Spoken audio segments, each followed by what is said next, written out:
Hey, thanks for tuning in. I just wanted to pop on here and, just check in like I do. Just show up, be me, say some things, some thoughts, some feelings.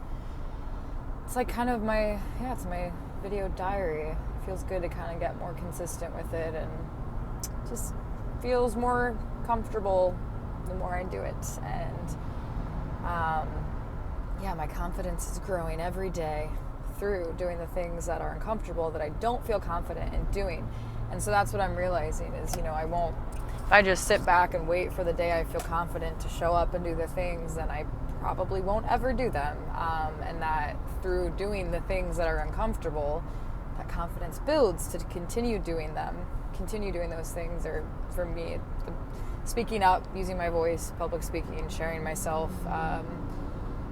there's still some anxiety underneath the surface, even though I may seem like whatever, I don't always feel like that. And for most of my life, I've been bubbly and happy and smiley and laughy, and underneath it, I have my own anxieties that I kind of cope with through laughter and wanting to smile and make it feel better, because I'd rather transmute it in that way than just feel anxious and quiet and hide away, which I also do at different times. So I've gotten better about listening to myself and my body and what I'm needing, where I need to be, if I should stay home and not be around people, or if I do need to get out and socialize and just put myself out in the world.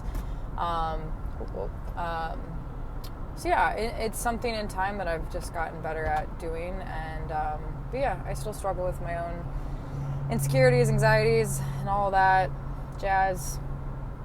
It's not like a good kind of jazz.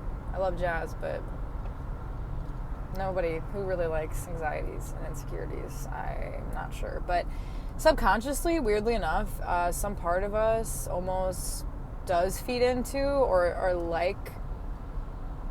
maybe not like it, but maybe it's more comfortable and common and familiar for us to be in a state of you could say, oh, I'm depressed or I am anxious, and label yourself that, and you're more often than not in that state for however long of a time you're in. It could be a month-long thing, or it could be years of that, and at what point do you say and choose, I am going to be something else, I'm not going to stay in this state?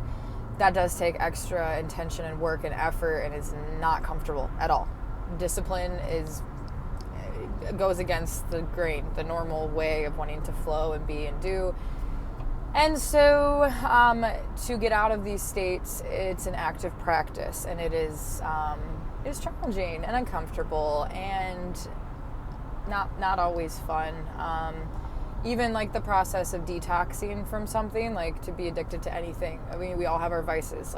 I'd say almost every human living in this fast-paced, crazy world, and everyone lives in different places of the world, different cultures, parts, things, so they're it's different for everyone. But I will say, if you're exposed to technology and your brain's used to having these dopamine fixes and stimulation and grasping and needing, seeking external for some kind of feeling, most of us have had that.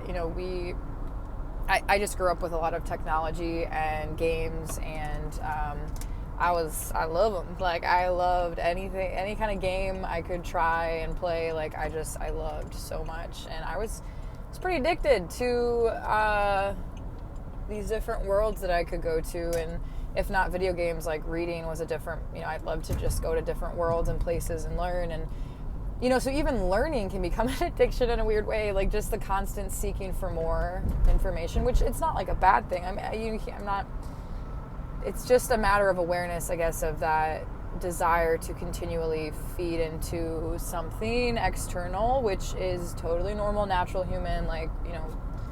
You could just sit in a blank room and stare at the walls, and that won't be as fun. So I'm not here telling you to be a Buddhist monk or anything, but I think simplifying in this day and age is definitely helpful, because there's so much exposure to so much stimulation, advertisements everywhere, when you drive on your phone, no matter where you go, you're bombarded with sensory input, colors, textures, shapes. There's just a lot going on all the time.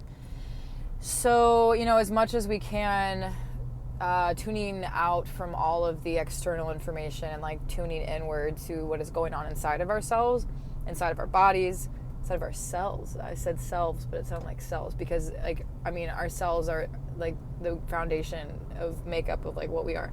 And what we eat feeds our cells in a certain way. Like the music we listen to is going to like shape us in some way. The people we surround ourselves with,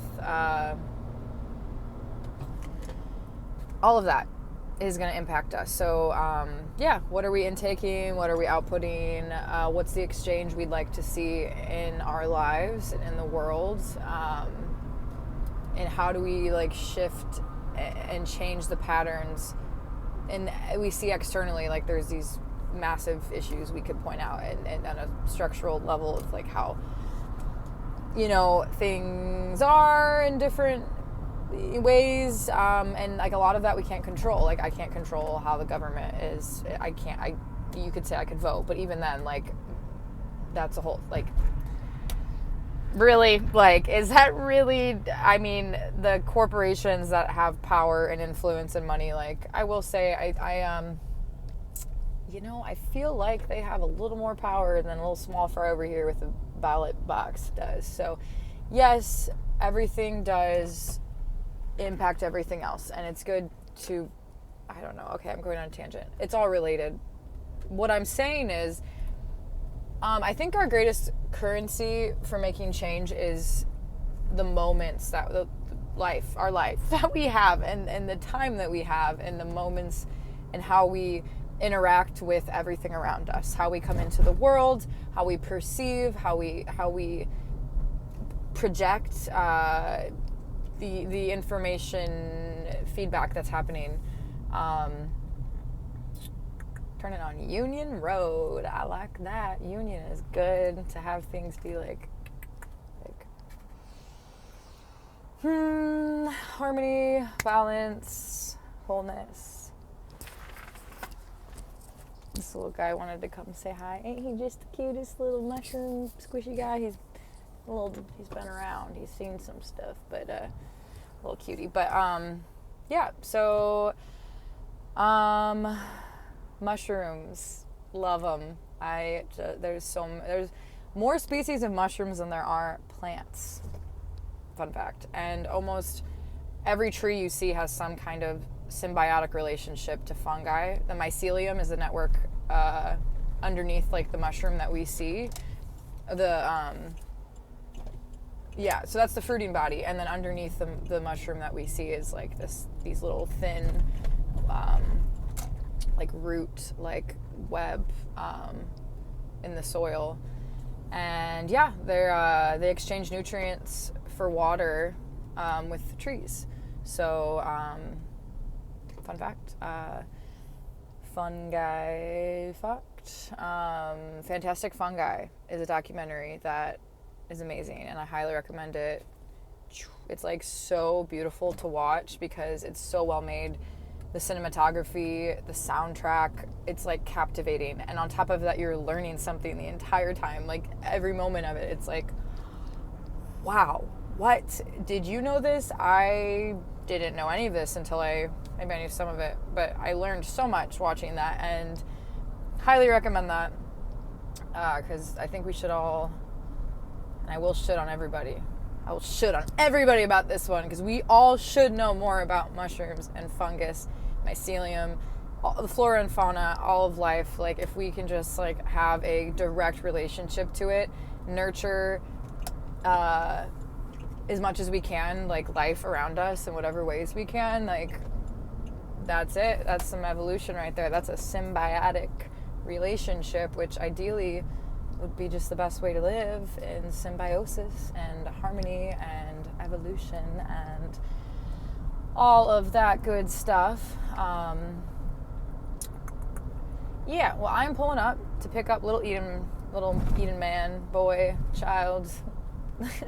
I'm not sure exactly what we're gonna do. I like kind of got cute because I was like, you know what, we're gonna go on a little Eden mama date because his brother Elijah, who is 6, is with his dad tonight. So it's not all that common, I have time with just one of them. I have both of them. The schedule I have with them is I have 1 week on, 1 week off, and I have both of them on the same week.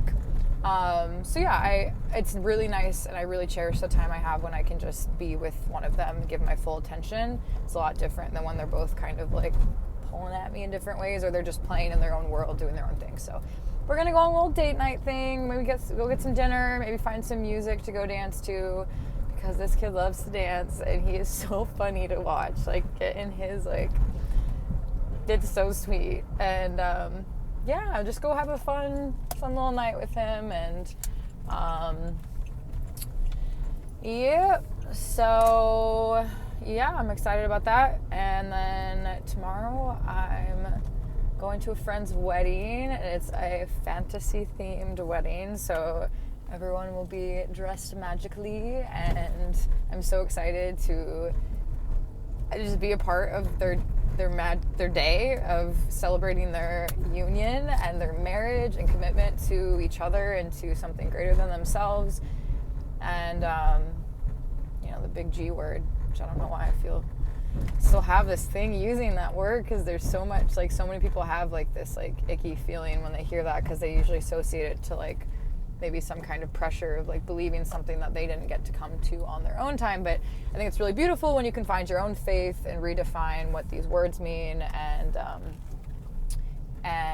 create your own connection to whatever words you want to call whatever it is that's bigger than the individual, the universe, whatever it is. Many names for the same thing, many lamps, one light. I like that too. That's from the Baha'i faith, which takes from like each main religion and kind of just has this kind of leveled, grounded faith of just like honoring the different kind of ways to God. Also Taoism I really appreciate, because it's all about how everyone has their own path to God, and I find that very empowering, and yeah, I like that. So alrighty, this is where our drive ends. Actually, I'm gonna pull up here a little bit. I guess I didn't need to do that, but I did it, so we're doing it. Did it, done it, dude, done it. Whoa, okay. All right. Yep. All right, okay. All right, okay. Farewell for now. Have a good flow forward. Yeah. Godspeed. Godspeed. And just like whatever speed and flow you want to go in, like, that's some good stuff right there. And honor that. Honor your pace and your path and your way to do and be whatever it is that you want to do and be. And there's no rush to get anywhere or to be anything. And you're good as you are, where you are. And also there's always room for growth. And be gentle and graceful with yourself. And just love yourself. Love it. Just love it. Love is good. So, okay, thanks for listening, and, yeah. Okay.